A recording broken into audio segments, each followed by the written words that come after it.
Sukacita perayaan Imlek tahun 2025 kian terasa oleh masyarakat Tionghoa di Bengkulu. Pada perayaan Imlek identik dengan sajian kudapan kue keranjang atau dikenal dengan dodol Cina. Di kota Bengkulu terdapat salah satu produsen kue keranjang yang telah beroperasi turun-temurun dan hingga saat ini masih bertahan. Produksi kue keranjang ini berlokasi di Jalan Muhammad Hasan, Kelurahan Pasar Baru, Kecamatan Teluk Segara, Kota Bengkulu.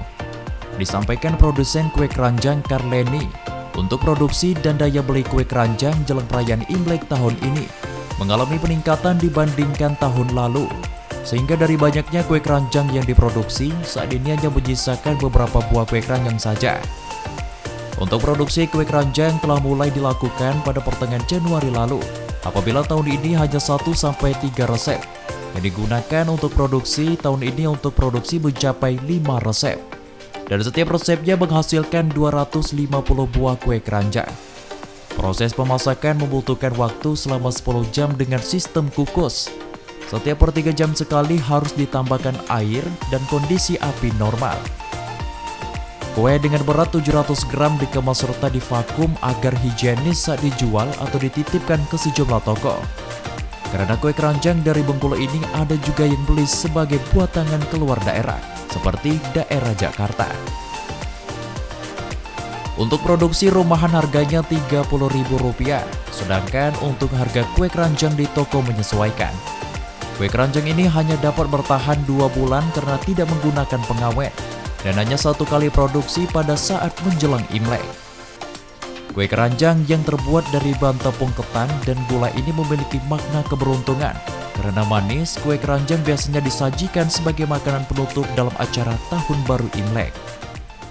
Nenek moyang ya, tapi nggak tahu nenek moyangnya dari mana. Dari papa mertua, dari bapaknya lagi sudah lama.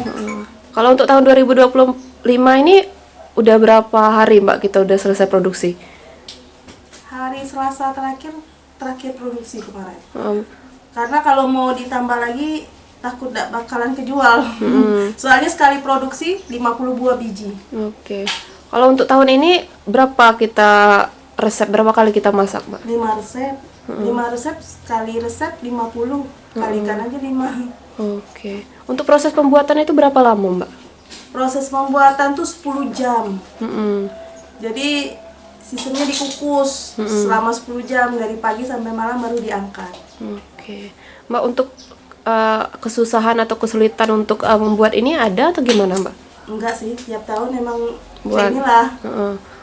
Tiap tahun buat, jadinya udah ada kesusahan sih. Kalau untuk bahan bakunya sendiri, Mbak? Bahan bakunya tepung ketan. Tepung ketan, gula merah, gula pasir. Oke. Untuk tambahannya untuk pemanisnya kan. Oke. Mbak, dibandingkan tahun kemarin daripada tahun ini meningkat produksinya atau gimana? Meningkat sedikit dari sebelumnya. Dari awalnya 1 resep, 2 resep, tahun depan lagi 3 resep. Pokoknya adalah progresnya naik dikit. Dian Maya Erika, RBTV melaporkan.